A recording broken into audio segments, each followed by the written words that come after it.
I overheard my wife bragging on the phone. I've got the one thing that keeps him in line. She thought she controlled me with a dark secret from my past. What she didn't know? That secret was a lie, and I had the documents proving it. She spread her poison to friends, neighbors, even my professional contacts. When I finally struck back, she realized too late that quiet men don't break. They plan. My name is Martin Thorne. I'm 61 years old, and for the past 9 years, I've been married to Eliza Vance Thorne, a woman who built her entire career on managing other people's images. What I didn't realize until recently was that she'd been managing mine, too, sculpting a narrative that kept me exactly where she wanted me. I was walking past the kitchen that Tuesday afternoon when I heard her voice through the doorway. She had that wireless earbud in again, the one she wore constantly like some kind of corporate badge of honor. Her voice carried that tone, light, confident, almost playful. "Oh, trust me, Cece," Eliza said, laughing softly. "He's not going anywhere. I've got the one thing that keeps him in line." I stopped mid-step in the hallway, one hand still holding my reading glasses. "He knows what I know," she continued. "And as long as I have that, he stays manageable. It's honestly the smartest insurance policy I've ever had." The voice on the other end, Cecilia Grant, her longest-running friend, said something I couldn't make out. But Eliza's response was crystal clear. "No, he'll never bring it up." Eliza said he's too afraid of what people would think. That's the beauty of it. The man spent his whole life building credibility, and I'm the only thing standing between him and losing it all. I didn't move. My pulse didn't even spike. I just stood there in the dim hallway, absorbing every syllable like evidence being logged into a mental filing cabinet. She laughed again, that practiced social laugh she used at fundraisers and networking events. "Cece, I swear if more women understood leverage, there'd be a lot fewer divorces. You don't leave a man like Martin. You manage him." I turned slowly and walked back toward my study. My hand was steady. My breathing was controlled. I'd spent decades in patent negotiations and corporate consultations where one misstep could cost millions. I knew how to stay calm under pressure. Inside my study, I closed the door quietly and sat in the old leather chair my father left me. It still smelled faintly of pipe tobacco. Even after all these years, I opened the bottom desk drawer, the one with a false panel in the back, and pulled out a brown envelope I hadn't touched in over 2 decades. Federal Clearance Certificate. Martin Thorne, 1998. Fully exonerated from all allegations of contract fraud following an exhaustive investigation. No wrongdoing, no misconduct, just a competitor smear campaign that fell apart under scrutiny. I stared at the document, then set it carefully on the desk.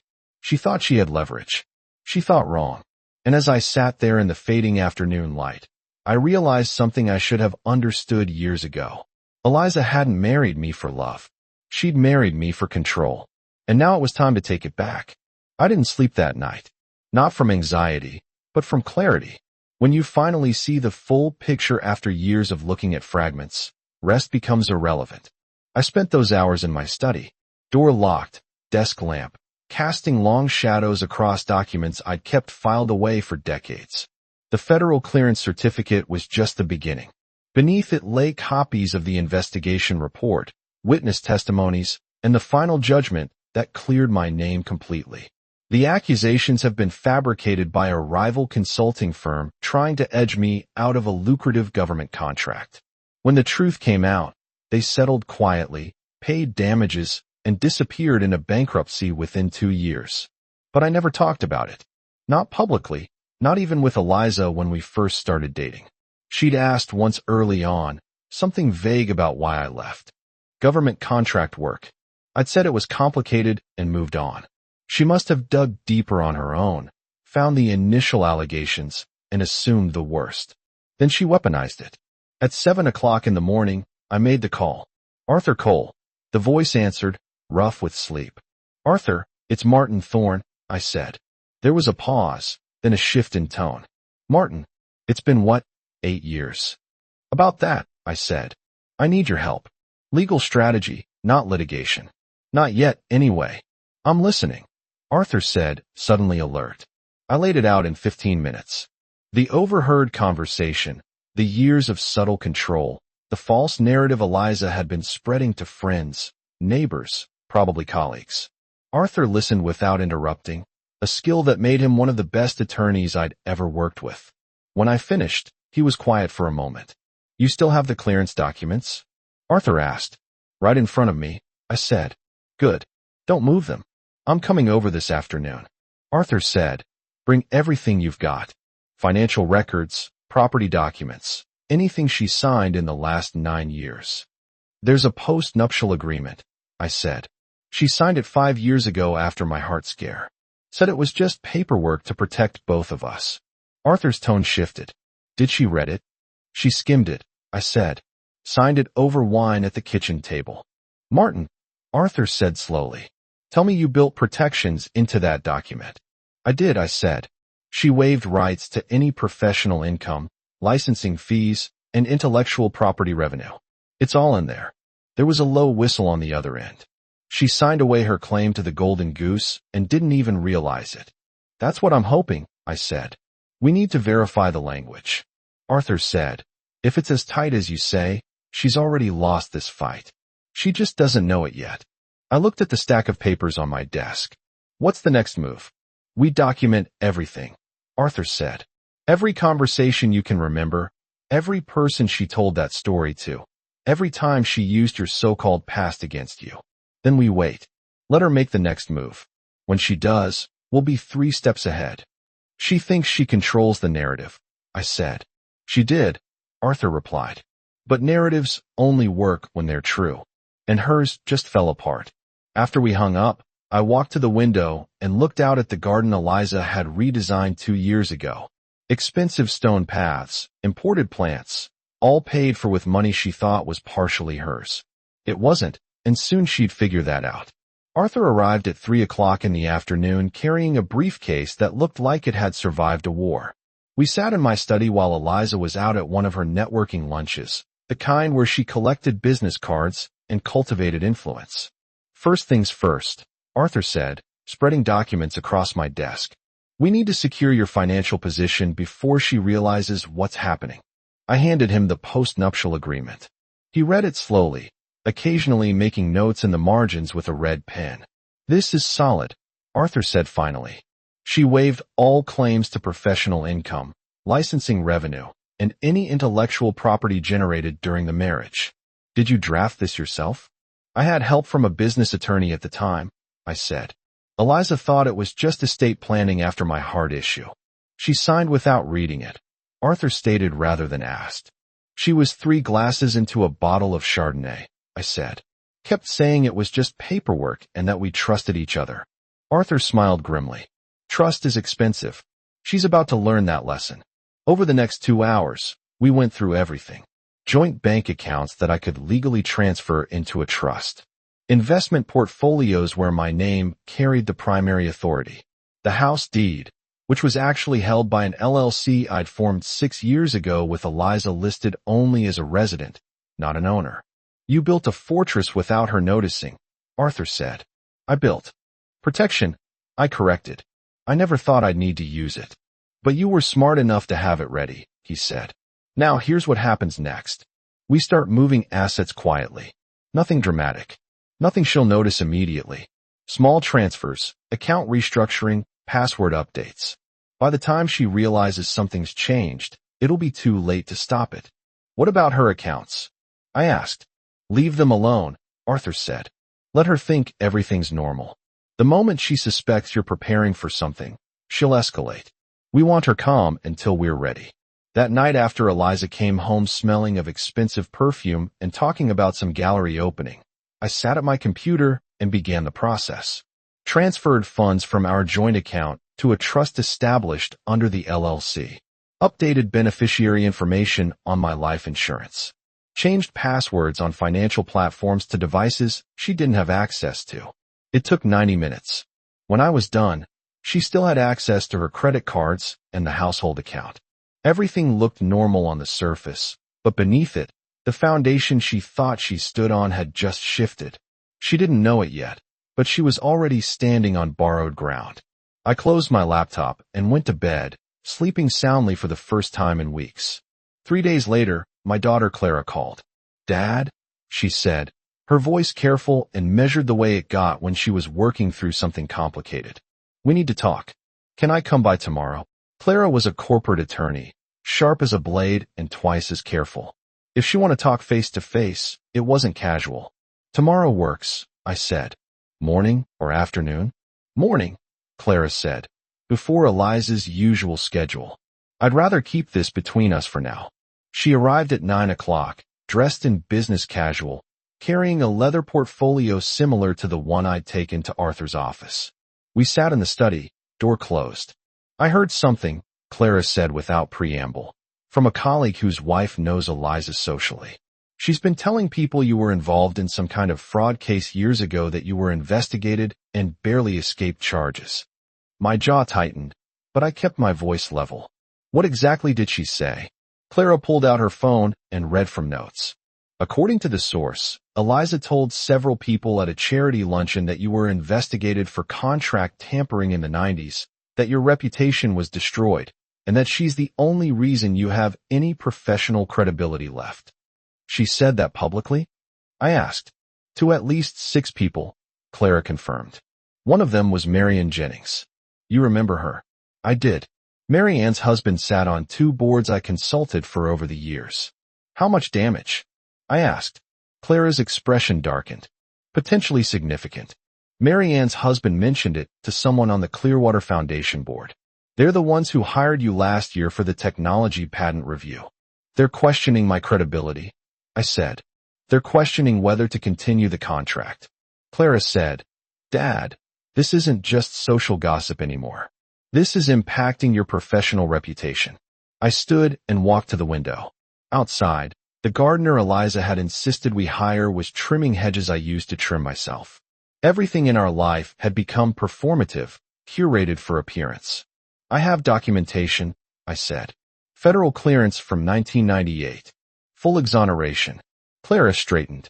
"You have proof she's lying?" "I have proof the entire story is false," I said. "I was investigated, cleared completely, and the accusers were the ones who face consequences." "Then why didn't you ever correct her?" Clara asked. I turned to face my daughter. "Because I didn't know she was telling the story. I thought she understood what actually happened." Clara's expression shifted from confusion to anger. She knew the truth and lied anyway. "Apparently," I said. My daughter stood pacing now. "Dad, that's defamation. Actionable defamation. If she's damaging your professional reputation with false statements, you have grounds for legal action." "I know," I said. "I've already started preparing." Clara looked at me with something between surprise and respect. "You're moving against her." "I'm protecting what's mine," I said. "There's a difference." "What do you need from me?" Clara asked. I met her eyes. "Help me document everything. Every person she told, every conversation, every instance where this lie spread.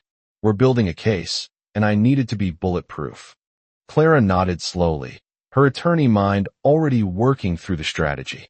"Consider it done." The call came on a Wednesday morning, exactly 9 days after I'd started restructuring everything. I was in the garage organizing tools I'd accumulated over the years when my phone rang. The caller ID showed Julian Croft, Eliza's attorney. I let it ring 3 times before answering. Control is often about timing. "Martin Thorne," I said. "Martin, it's Julian Croft," he said, his voice carrying that forced professionalism lawyers use when delivering bad news. "I'm calling on behalf of Eliza. We need to discuss some concerns that have come to light." "What kind of concerns?" I asked, setting down a wrench. Julian cleared his throat. "She's noticed some irregularities in the financial accounts, transfers she wasn't aware of, changes to beneficiary designations. She's understandably worried about what's happening." "Everything I've done is legal and within my rights," I said calmly. "I'm not suggesting otherwise," Julian said quickly. "But given the length of your marriage and the joint nature of your finances, she feels entitled to some explanation." I walked out of the garage and stood in the driveway, looking at the house Eliza thought she co-owned.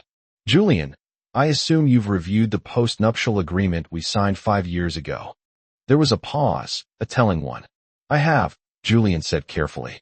But Eliza contends she didn't fully understand what she was signing at the time. She signed every page, I said. Initiated each clause. The notary can confirm she was coherent and willing. Be that as it may, Julian continued. There are questions about whether the terms were fairly presented. The terms were clear, I said.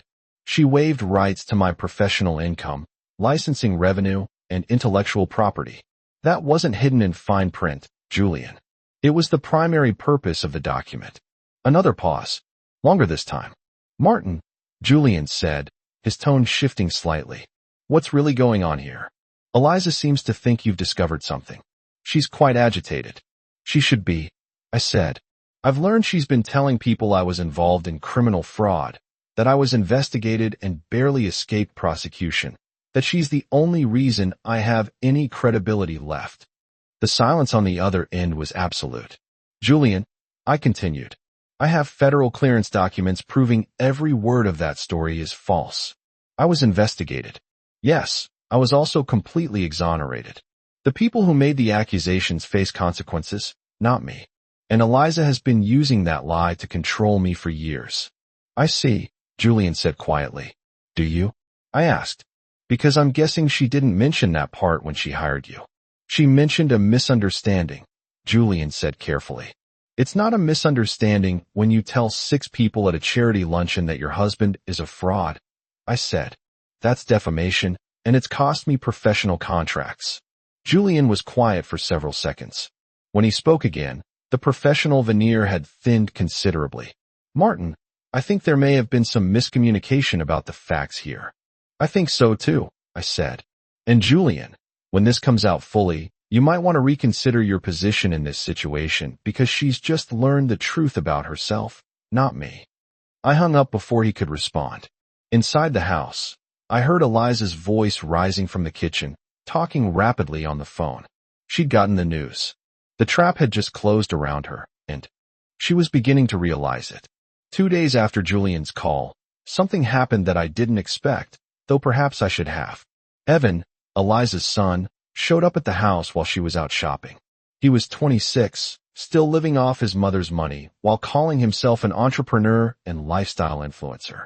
His actual accomplishments included dropping out of 2 business programs and burning through $40,000 on a cryptocurrency venture that collapsed in 3 weeks. Martin, Evan said as I opened the door, his tone trying for friendly, but landing somewhere near threatening. We need to talk. About what? I asked, not inviting him in. About what you're doing to my mother, he said. She's losing sleep over this. You're freezing her out financially, and I think we both know that's not fair. Fair would have been her not lying about me for 9 years, I said evenly. Evan's expression hardened. Listen, I don't know what you think you have on her, but you need to back off. Otherwise, things might get complicated for you. I studied him for a moment. Is that a threat, Evan? It's friendly advice, he said, pulling out his phone. See, I've got some photos here. Pictures of you with a woman who's not my mother at a restaurant looking pretty cozy. He turned the phone toward me. The image showed me sitting across from a woman at an outdoor cafe. It took me half a second to recognize the deception. That's Clara, I said. My daughter, your stepsister. Technically. Evan's confidence faltered slightly. Doesn't matter who she is. Point is, it looks bad. And if these accidentally got shared around, people might start asking questions. I stepped out onto the porch, closing the door behind me. Evan backed up instinctively. Let me explain something to you, Evan, I said, my voice low and controlled. Those photos are meaningless because anyone with half a brain can verify that's my daughter. But attempting to blackmail me with fabricated evidence, that's actually illegal. I'm not blackmailing anyone, Evan said quickly.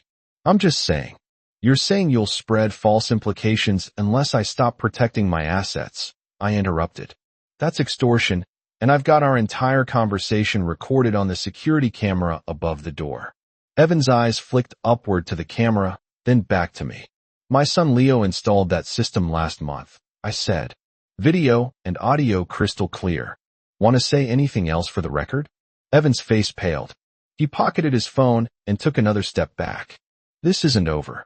Yes, it is, I said. And Evan, tell your mother that sending you here was a mistake. The next person who tries something like this will be dealing with my attorney, not me. He left without another word, nearly jogging to his car. I went back inside and immediately called Leo. Dad, my son answered. What's up? I need you to pull this security footage from the front door, I said. From about 10 minutes ago. Evan just tried to blackmail me with fake photos. There was a sharp intake of breath. He what? He implied he had compromising pictures of me, I said. Turned out to be photos of Clara and me at lunch. He tried to make it seem suspicious. That little. Leo stopped himself. I'll get the footage. You want me to come over? Not yet, I said. But keep that video safe. We're going to need it. After we hung up, I sat in my study and thought about how desperate Eliza must be to send her son to threaten me. She was scrambling, making mistakes, and every mistake gave me more ammunition. The quiet dismantling I planned was working exactly as it should. Helen called on a Thursday evening. I hadn't heard from my ex-wife in almost 3 years. Not since Clara's birthday dinner, where we'd managed polite conversation for our daughter's sake. Martin, Helen said, her voice steady but carrying an edge I recognized. I need to tell you something. Something I should have told you years ago. I closed my laptop and gave her my full attention. I'm listening. About 7 years ago, Eliza contacted me, Helen said. She called me out of the blue. Said she wanted to meet for coffee, talk about the kids, build a relationship, that sort of thing. I was skeptical, but I agreed. And I prompted. She offered me money, Helen said bluntly. $20,000. She said she wanted me to tell Clara and Leo certain things about you, about your business practices, about why our marriage really ended. She wanted me to make you look unstable, unreliable. My jaw tightened. What did you tell her? I told her to go to hell, Helen said. Those weren't my exact words, but that was the message. I told her I wouldn't poison our children against their father for any amount of money, especially not with lies. Did she threaten you? I asked. No, Helen said. She just smiled and said she understood that she'd find another way. I thought about telling you then, but we weren't exactly on speaking terms. And I figured she'd give up. She didn't give up, I said. She just changed tactics. I know, Helen said quietly. Clara told me what's been happening. The lies Eliza's been spreading, the damage to your reputation. Martin, I'll testify to all of this. I'll put it in writing, sworn statement, whatever you need. Something in my chest loosened slightly.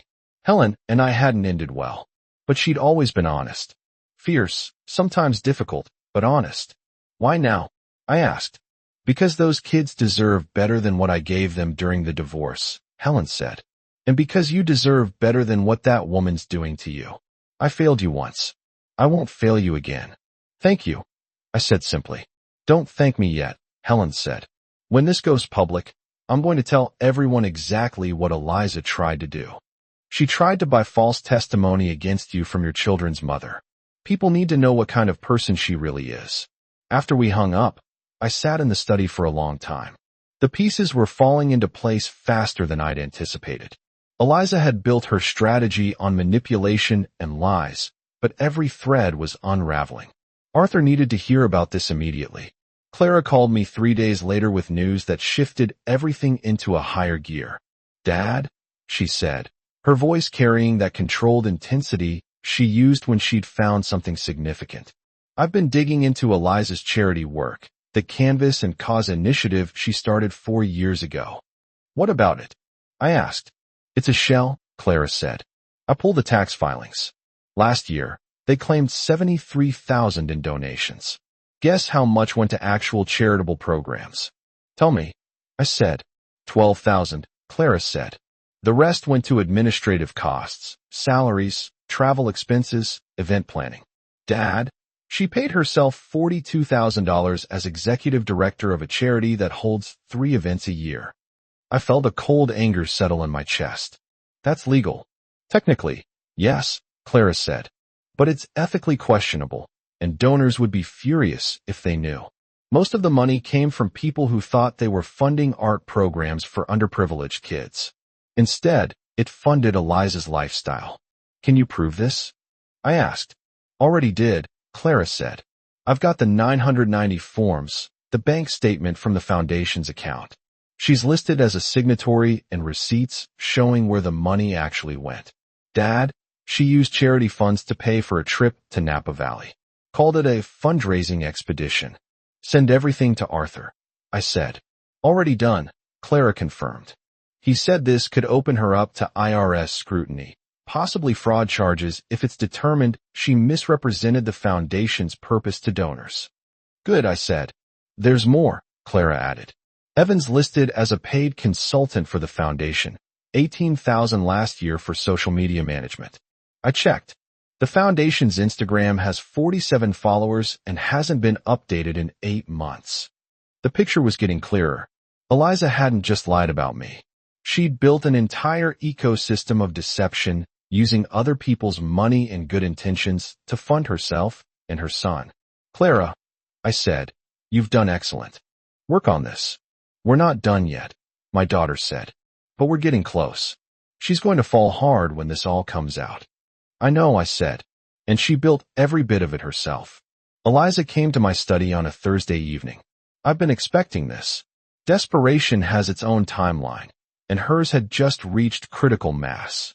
She stood in the doorway wearing one of her expensive designer outfits, the kind she bought for important meetings.